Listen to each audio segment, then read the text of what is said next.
This morning, I spoke with, and Vice President Biden spoke with Mayor Joe Riley and other leaders at Charleston to express our deep sorrow over the senseless murders that took place last night.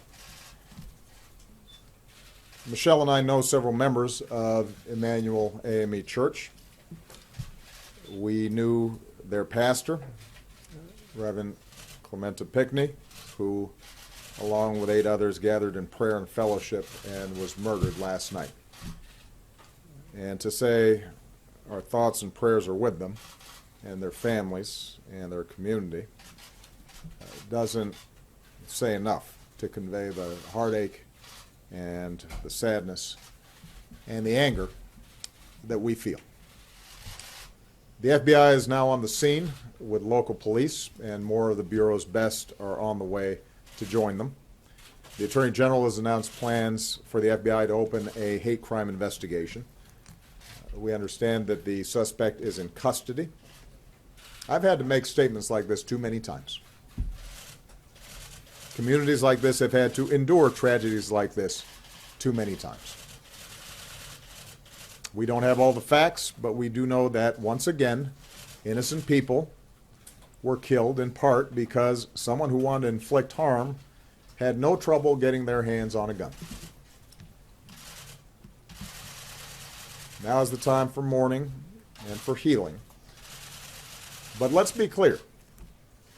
At some point, we as a country will have to reckon with the fact that this type of mass violence does not happen in other advanced countries.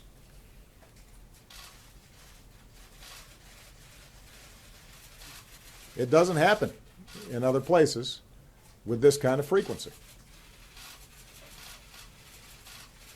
And it is in our power to do something about it. I say that recognizing the politics in this town foreclose a lot of those avenues right now. But it'd be wrong for us not to acknowledge it. And at some point, it's going to be important for the American people to come to grips with it. And for us to be able to shift how we think about the issue of gun violence collectively. The fact that this took place in a black church obviously also raises questions about a dark part of our history. This is not the first time that black churches have been attacked. And we know that hatred across races and faiths pose a particular threat to our democracy and our ideals. The good news is I am confident that the outpouring of unity and strength and fellowship and love across Charleston today, from all races, from all faiths, from all places of worship, indicates the degree to which those old vestiges of hatred can be overcome.